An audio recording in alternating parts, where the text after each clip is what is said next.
All right, welcome to No Way Out. Today, we're going to have one of the most important conversations for leaders, and that's a discussion about team science. For those of you who are struggling with understanding how to create agility, innovation, safety, and of course, resilience, from our podcast, we've been telling folks it's an outcome of better quality, observe, orient, decide, and act loops. Now, in case you haven't been following the show, just remember that the OODA loop is really a generic generative model that explains how living systems perceive, learn, act, plan, and of course, make decisions. Now, what does that mean? That means that living systems can include and should include a team. So, how a team plans, how it acts or executes, and how a team actually assesses or learns, and we call that debriefing. That happens to be a team life cycle. Now, I learned that from our guest today, a very important human being in the world of safety, innovation, agility, and resilience, and that is Dr. Eduardo Salas. Dr. Salas, welcome to the show. Thank you, Ponch. Thank you for the opportunity to share some of my insights about team science. Yeah, this is very exciting. So, Doc, the last time I spent any time with you was in your office there. You were about to move or change or evolve. Can you give us a little background on what's going on in your world right now, as far as what you're doing? I'm at the Department of Psychological Sciences at Rice University now in Houston. And what happened is I've been was chair for 7 years. So I stepped down in July as chair of the department, where we have a small but very productive faculty around industrial organizational psychology, human factors, cognitive neuroscience. And so I stepped down and I'm spending most of my time now writing, mentoring my doctoral students, and working on a couple of grants that I have.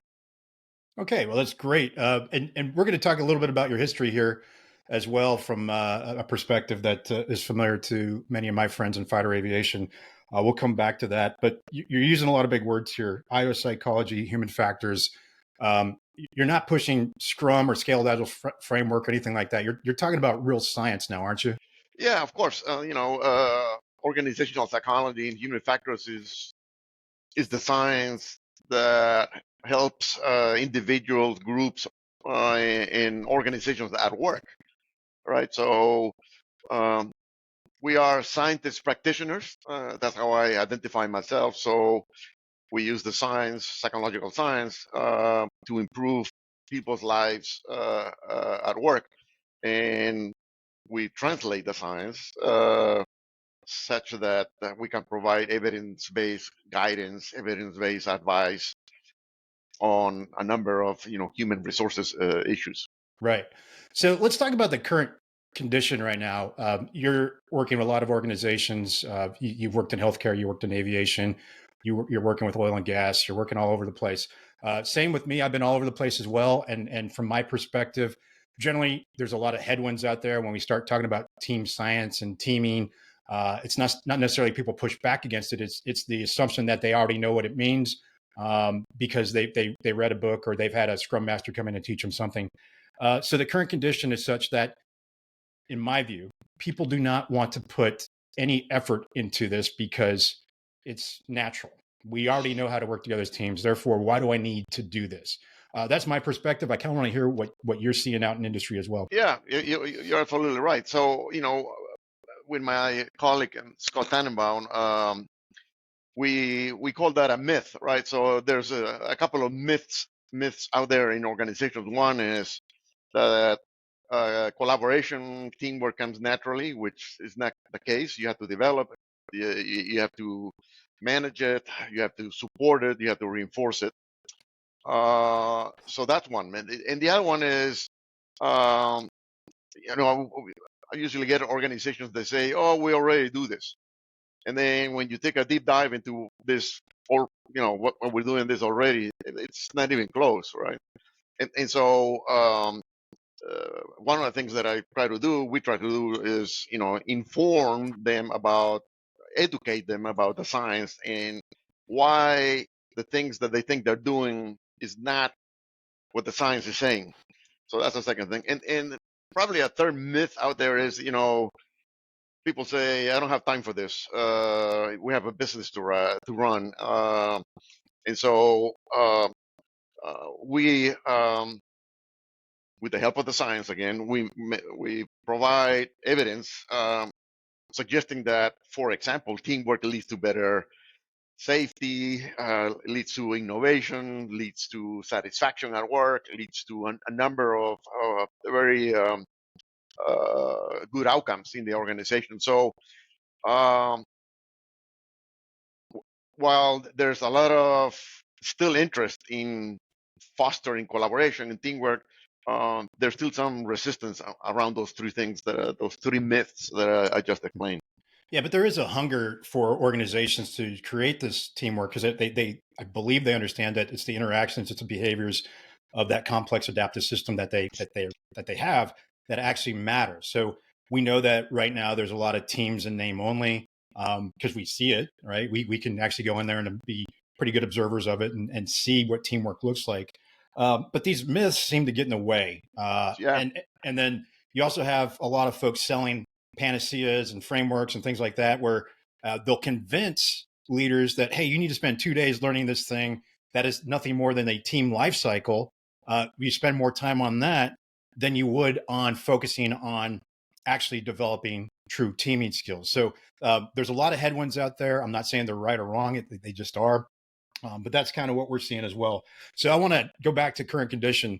Uh, why do we need teams? I mean, what's going on in the world where organizations need teams? yeah. So the organizations that want better teaming, better collaboration, better teamwork is those organizations where um, like human performance reliability is needed, right? So if there's a fault line or there's an error in how people coordinate things, bad things happen. You know, there may be an accident, people die, could be a costly mistake, and so forth. So the organizations like aviation, oil and gas, NASA, healthcare, they do see the value because they errors are costly.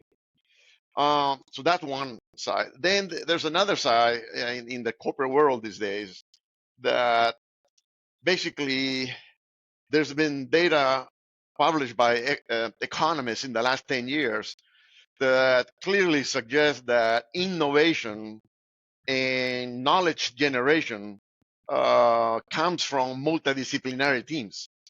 And so now there is a big interest in the corporate world to again foster collaboration and to understand collaboration because they know that breakthroughs come from multidisciplinary teams. So that's why at least in the 40 years that I've been doing this, Right. organizations in the industries that I just highlighted, one teaming, one teamwork, one collaboration. Mhm. And there's also now a movement in academia,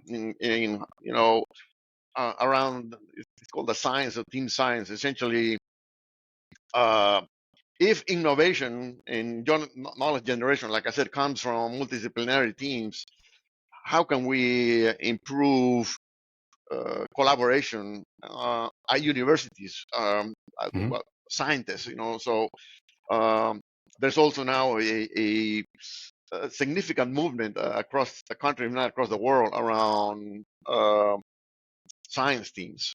Right. Yeah. Right before COVID hit, I think this is coming out of Microsoft. It's coming out of IDEO, IBM, Deloitte, Gallup, out of LinkedIn. It says that the one thing that gives organizations a competitive advantage are these non-technical skills, these soft skills, this teamwork skills.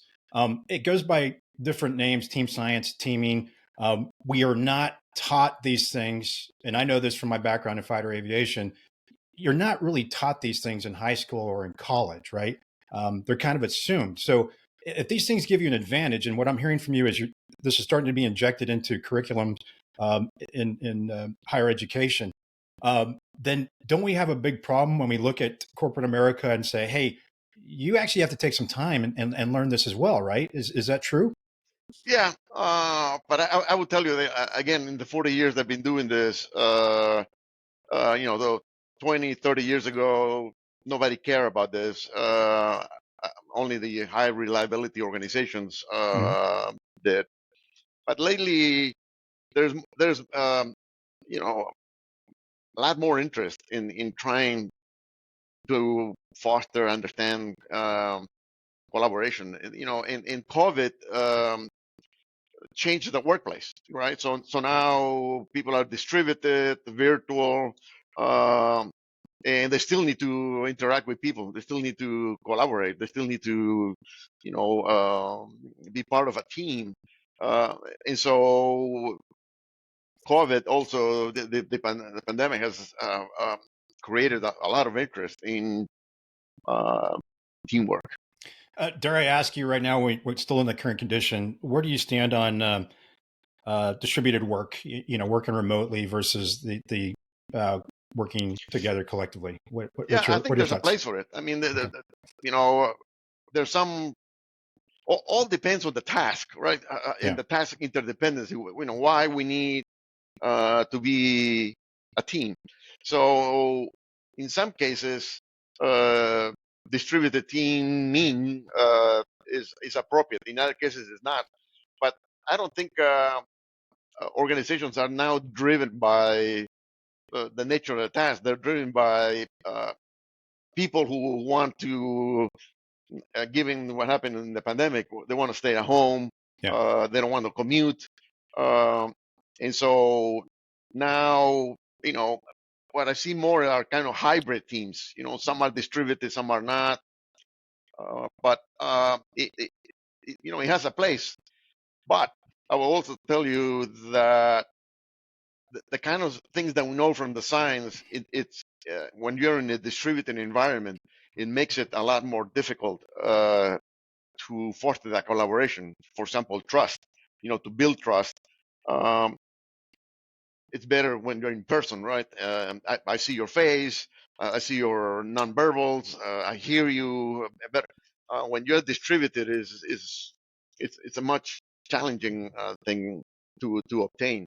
Not impossible, but it's just more challenging. So, in my view, you need, if in a perfect world, you would need an analysis of why we need to be distributed. Is it okay to be distributed? Yeah.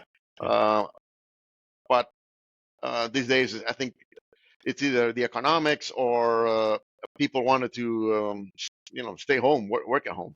Yeah. So in your book, your book that you wrote with Scott Tannenbaum, Teams That Work, you actually talk about task interdependence. And I'm just going to share something. Hopefully this works briefly. And it's something that we borrowed from Scott Tannenbaum several years ago. And I think it's been modified in your book as well. So here we have a little bit of a degree of task interdependence on the left side. So can you talk a little bit more about why you use this type of thinking, not only in your book, but to help people understand what type Yeah, of team is needed? yeah, sure. Because all teams are not created equal, and teams are. We in our science, to some degree, make a distinction between a group and a team, and we put them in this continuum, right? That you see here. So on one side you have a group, and on the other side you have what we call a team. And what connects them is this continuum is the level of task interdependency. And task interdependent, the higher the task interdependence, that is, I need your expertise, I need your information to complete the task. That to us, it's a team.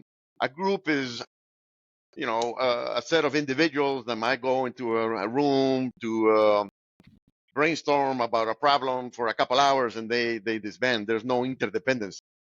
And so in the science, it matters where you fall in this continuum, because depending where you fall or where you are, different competencies matter. So when you don't have any task interdependence, I don't need you. I Hmm. don't need your information. I don't need your expertise. Usually, what matters is civility, right? Let's get along. Yeah. Um, but on the other side, when I do need your expertise, when I do need your information, we can hate each other, but we still need to fly the plane. We still Right. need to take care of the patient. So task interdependence is the driver of um, the requirements in the team. Is the driver of all what is it that you need, what competencies you need in order to succeed. And in some of the higher reliability organizations that I work with, like healthcare, for example, the nature of task interdependence varies, which makes it a lot more challenging. So sometimes the teams have high task interdependence, Right. like when they are in the OR, let's say. And then after that, sometimes there's little or no interdependence. So this dynamic is what makes it sometimes more challenging to manage teamwork. But So yeah, I'm thinking here, when you look at a group on the left side of the continuum, thinking like a baseball team or a wrestling team, just as an analogy, they still have to know the basics of teamwork, right? Or teaming or the team science, correct? yeah, but it's kind of sequential, right? Mm-hmm. In it varies. It's sometimes when you're batting, you're doing something at the individual, but when you're defending, you're doing something collective. Right. So that's why baseball or so forth, it's somewhere in the middle or to the Yeah. left. Football, on the other hand, or soccer or those kind of sports, it's completely interdependent. We need everybody's expertise or role to help. All right. Hey, so you brought up football, and I didn't want to go there right now, but I'm a huge fan of University of Colorado. I went to school there. I want to use that as a quick analogy. What happened is they took 86 players, brought in 86 new players roughly. They have a completely new team, new coaching staff. How can they actually become a high performing team? And then can you do the same in an organization? How do you approach building teams and Yeah. organizations? What? Yeah. I saw the game this past weekend, so that was amazing. But uh, what would be interesting to find out is what is the coach doing, right? Mm-hmm. Coach Prime, I think that's how he Yeah, that's goes Coach by. Prime. Yes. Yeah. What is he doing? From what I see, this is now surface. Mm-hmm. He's a great motivator. Yep. He is a great. He demands a lot. It seems to performance. Demands participation, get engaged. I just see that from the silence. But it will be interesting to see what he does behind the scenes, right? On a day-to-day basis. But my guess is that he creates a culture where the team matters, that all of them matter. Right. And I think what was amazing to me in the game, was how quickly they were. I mean, it was a great game, back and forth, and they were, they never give up. They kept going. I mean, from what I saw in the silence, he motivated them and so forth. So, motivation is a very powerful predictor of performance. And he uses the word belief, Mm-hmm. if I recall correctly. So in our science, we have something, a concept called collective efficacy. Yep. So collective efficacy is the confidence that the team has that they can do the task. So if the team believes that they can perform, they can, achieve the goal, then what happens is they persevere, they keep going. So that, I'm a little speculating a little, but I think that's Right. what happened there in the game. They kept believing that they could come back. And the word that he uses, believe. I mean, that resonated with me to equate uh, confidence Right. and motivate them that they could keep going. And then, so this collective efficacy construct uh, in our science is one of the most powerful predictors of team performance. Again, confidence, the collective confidence the team has that they can do the task. So I want to build on this some more. You also have coaching as one of your 7 drivers in here, where you look at leadership, right? So when we're coaching organizations, we actually want to build internal capacity and capability for that coaching. We don't want them to be dependent on external consultants. That's a big thing. Something else we'll suggest, and I don't know if you agree with this, and that is we like to take people through a cycle of destruction and creation. That is, don't give me a team or teams that or groups that have been together for a while. Let me have a group of individuals who are more than likely going to work on something in the future, and let's build a high performing team that way. To me, that's what we're seeing with the University of Colorado, a huge cycle of destruction and creation, and then back into that coaching, that collective efficacy that you pointed out there. And then in my view, is they're already coming together with the capabilities. They have the knowledge and skills of their tasks, if you will, but it's that teaming aspect, that cooperation and coordination, those interactions that are being built up by those coaches. Would you agree with that? Yeah. So, the reason why we label this, one of the reasons we label this coaching is because roughly, or to make it a little more simple, what you want team leaders to be is to be good coaches. What do the good coaches do? Maybe like Coach Prime, which is they promote teamwork. They reinforce teamwork. They care about you, right? And they develop you and they push you and you give you feedback.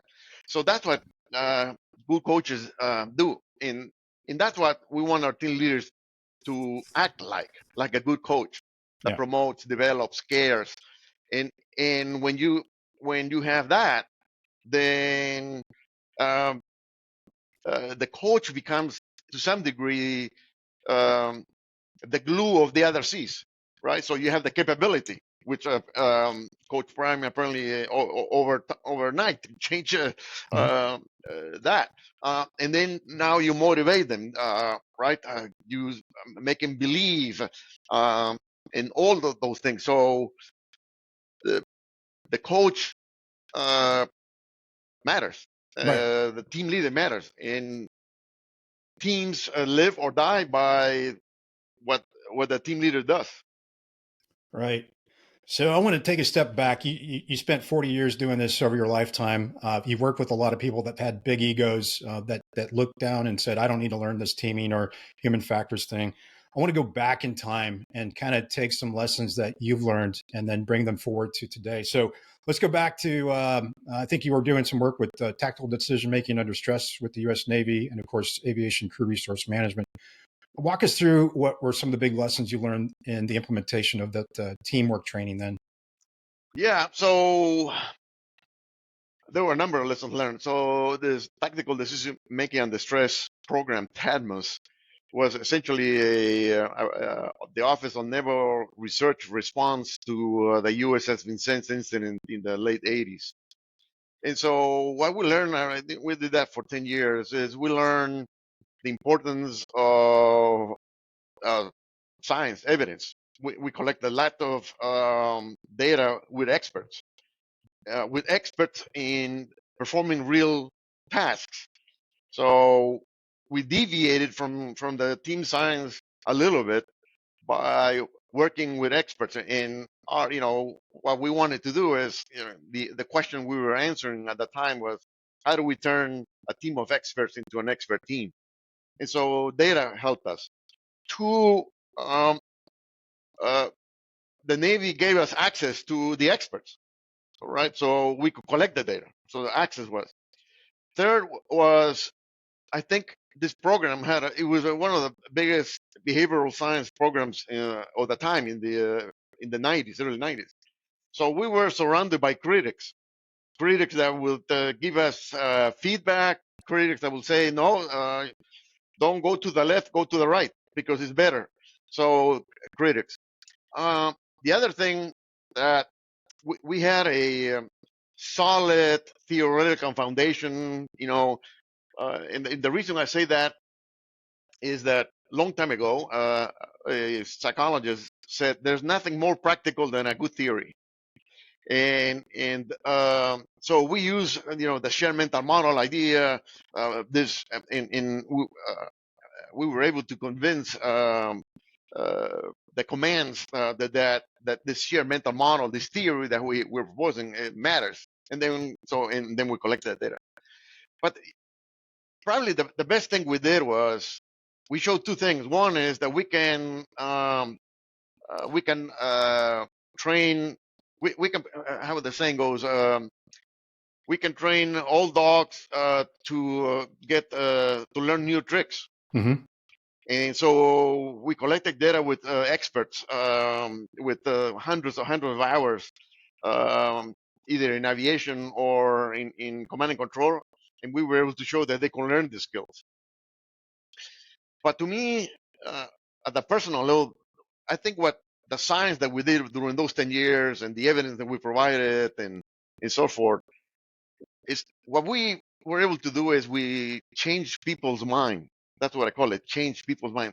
So in communicating our findings, our discoveries, um, some of the commanders, some of the team leaders, some of the trainers got an aha. Oh, we need to do this.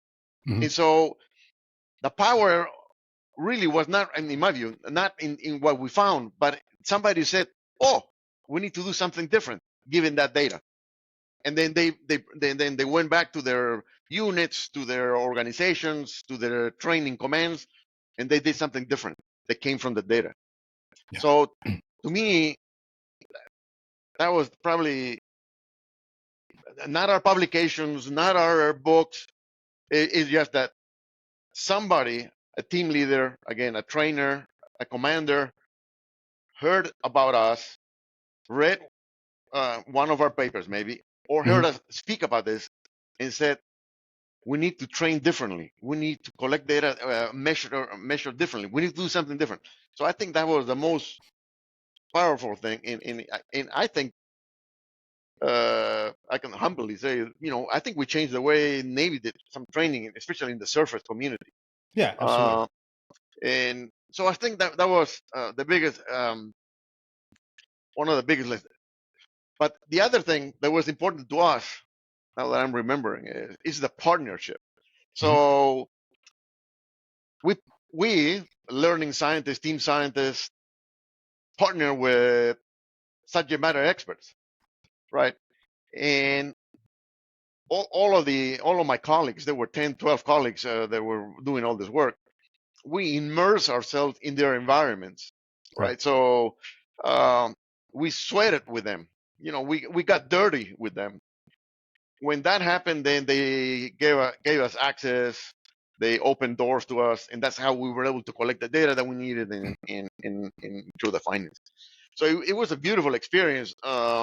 And um, one of the best examples that I can think of in my career about how science can influence practice and how practice influences science. So when you were working on aviation crew resource management, one of the things you gave the U.S. Navy is DAM class, decision making, assertiveness, mission analysis, communication, leadership, adaptability, and situational awareness. One of the reasons I know that so well is one, it was burned into my muscle memory as a young aviator, and then two, we use it as a model to help explain what team science really is. We added empathy to it, put it around high reliability theory, and of course John Boyd's OODA loop, which we all call that high performance teaming. We did that several years ago. So crew resource management shows up in commercial aviation, in fighter aviation. We start learning how to work together as teams. We start performing better. Egos, the people that have some of the biggest egos in the world are fighter pilots. Somehow you're able to convince us and our brothers and sisters that we need to do this, and it works. We know it works. It saves lives. And then you're at, I don't know if I can say the name of the airline that you're at, but you're working with the CEO there. I think it's Dallas Love Field there. And I believe he sees something that you bring up to the pilots, and he says something Yeah, pretty profound. Can you walk yeah. us through that? So it's interesting, because I'm going to make a parallel to healthcare, for example. So Mm-hmm. I think what changed, well, in the CRM in the aviation world is that at some point the captain, the pilot, realized that when the plane goes down, they go down with the plane. So they had to engage. For example, in healthcare, we don't have that. We don't have that hook. When the patient goes down, only the patient goes down. And so over time in aviation, it made it somewhat easy or easier to convince the captain and the crew that they needed to engage and they needed to learn these so-called non-technical skills, the soft skills, because at the end of the day, that matters. And so it was until in the in a couple of mishaps or accidents that a few captains came out alive, like the Sioux City pilot. And the first thing he said in the press conference, I recall correctly, he said the crew resource management saved our lives. Because if I recall the incident, a pilot that was in the back came Mhm. and helped and so forth. So then there was this anecdote, stories, if you will, by pilots, and that also helped, and they engage. Um, so and now I don't know if I told you this, but when I first started in 1984, somewhere on there, one of my first briefs to pilots, they threw me out of the room, literally, because they said, we don't need your kumbaya, we don't need your hot top stuff that you're telling us. Yeah. And I frankly thought, I went back to my unit and my boss, and I said, I think my career is over, and they literally threw me out. And then uh, over time, with data, with all the things that I'm telling you about, and now 20 years later, 30 years later, there's not a pilot, I think, and then you might validate that doesn't believe in this, doesn't talk about crew resource management. It's a new generation Right. that has come in, and all of the airlines that I worked with, it's now part of the culture to talk about CRM and why it's important and why they need it, and then why they need to refresh it and so forth and so on. Uh, There's a story that I've read, and I'm not sure if you can validate it or verify it. It's you're working with an airline out of Dallas, and the CEO, the CEO, the founder of the company, said, "Hey, no, this is bullshit. This isn't just for my pilots. This is for everybody in the organization." Is that true? yeah, they're believers. Mm-hmm. Again, it matters when somebody like that says we're going to do this. Yeah. In healthcare, I've seen that too. When CEOs uh, of the healthcare system say, we're going to infuse better teaming, better teamwork throughout.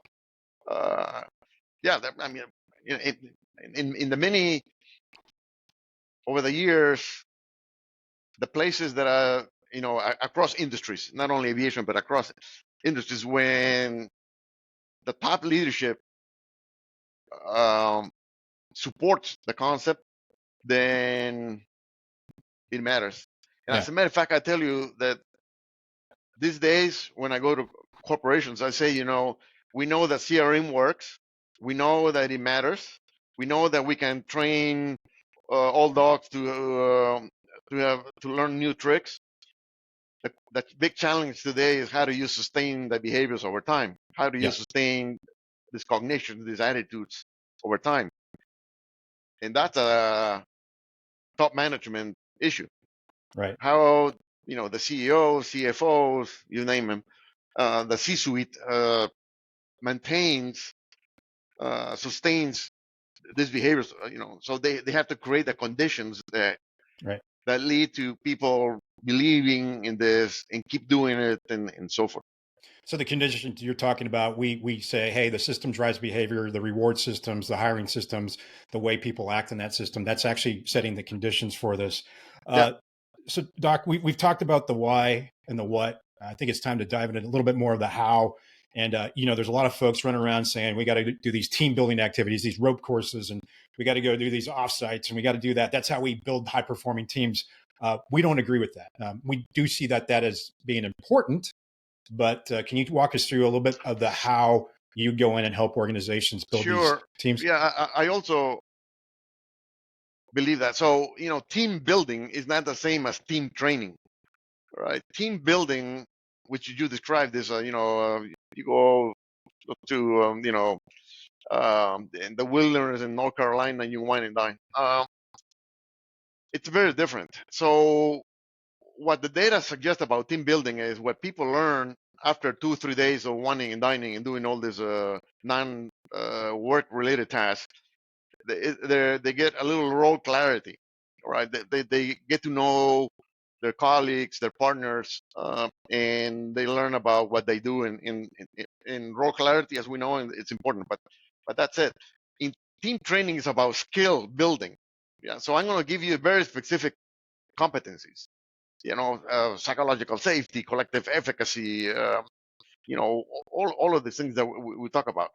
And so they're different. They are different things, um, and they have different purposes. So the so the way to do this is the most powerful tool that organizations have, as we have discussed in the book and other places, is debriefing, right? Right. So that's one. But simulation-based team training it's another one. So when you put the CRM principles in a simulation where people actually practice and get feedback and get debriefed on these things, right? That's how you do this. So I've written extensively about how do you design, how do you develop, how do you deploy, Right.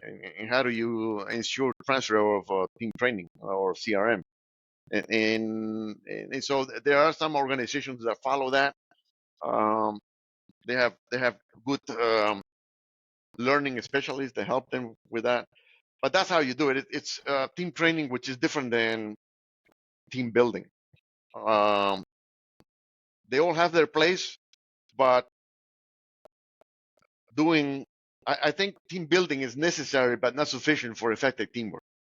Right. And we agree. So, I think when you and I were in your office down in Houston a while back, we were talking about the importance of debriefing and then going to the officers club afterwards. And that's how we still continue to learn. In fact, some of the best learning happened in those arenas or that atmosphere or that Yeah, we call context. that the replay at the bar. Yeah.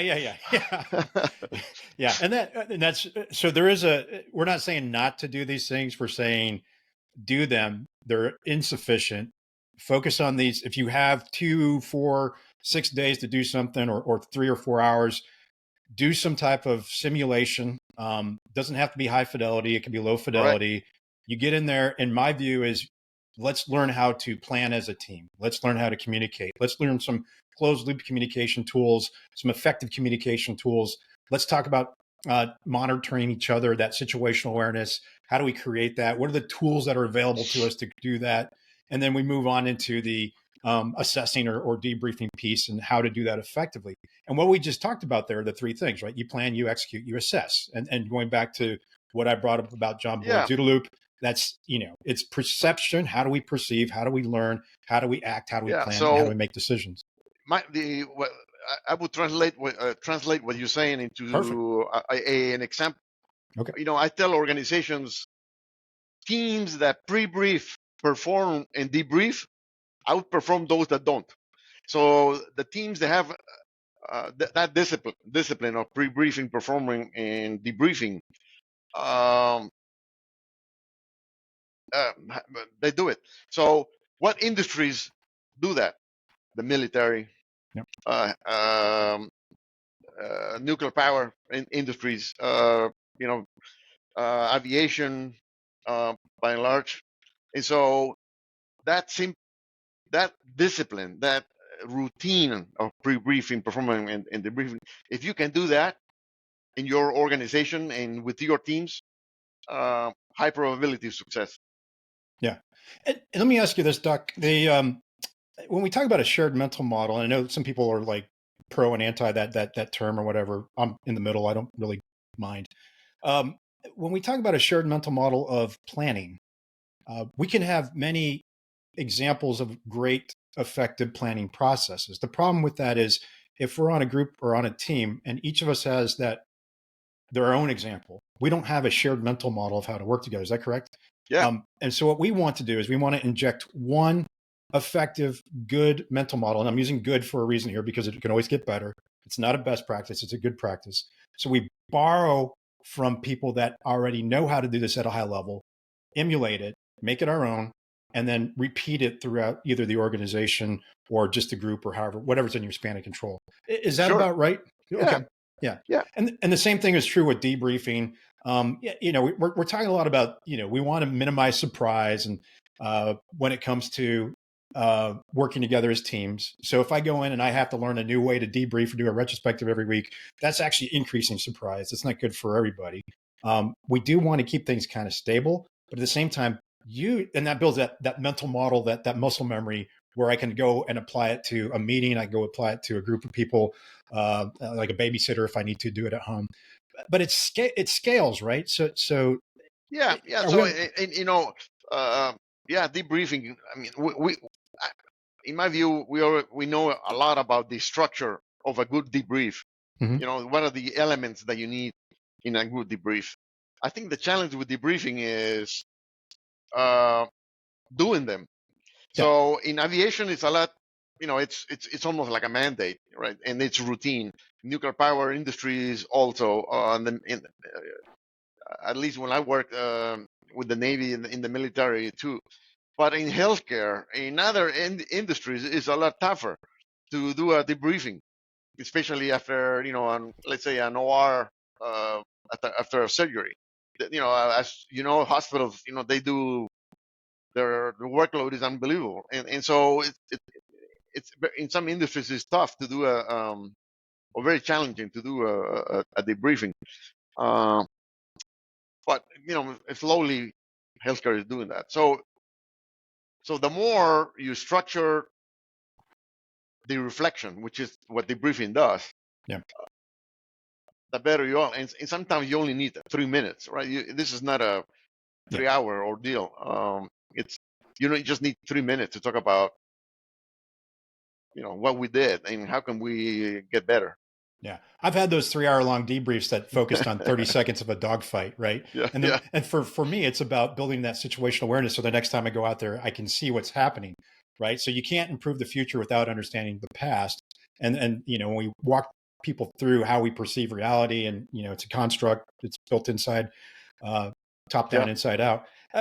Then they start to understand why it's so important to go back and look at what happened, because we yeah. all have different perspectives. What just happened? And then we build on that. So there's so much more to build on. Doc, I know you got to get running here to a meeting. I just want to thank you, and again, I want to thank you publicly for all the work you've done over the No, last 40 years, mainly for the work you did in aviation crew resource management. thank I know many of my brothers and sisters in fighter aviation are alive today because they sat down and they learned DAM class. We learn it. We go through it every year. We have a class on it every year. We practice it. We're graded on it. We debrief it all the time. In fact, debriefing should focus on those teaming skills, right? And that's what we've learned. So I want to thank yeah, you for that. I also thank want to you. thank you for the work you did with me a few years ago with the U.S. Navy when we had the accidents in 2017, the mishaps at sea. We kind of reevaluated what's going on in there. Borrowed a lot of your work again, along with Scott Tannenbaum. And of course, I want to thank you for your recent support with my colleagues, Nigel Thurlow and Professor John Turner. We're thrilled that Thank you. you got a chance to look at that, and really, we want My to. pleasure. Yeah, we want the world to know that we're standing on the shoulders of giants. You're one of those giants out there. So if you get an opportunity to learn about teamwork, team science, and if you're really interested in what creates agility, here's your source. That's Dr. Eduardo Salas. Anything for Thank us, you, Doc? Ponch. Yeah, thank you, Thank you sir. very much for the opportunity to share some of the insights. Hopefully, this will be of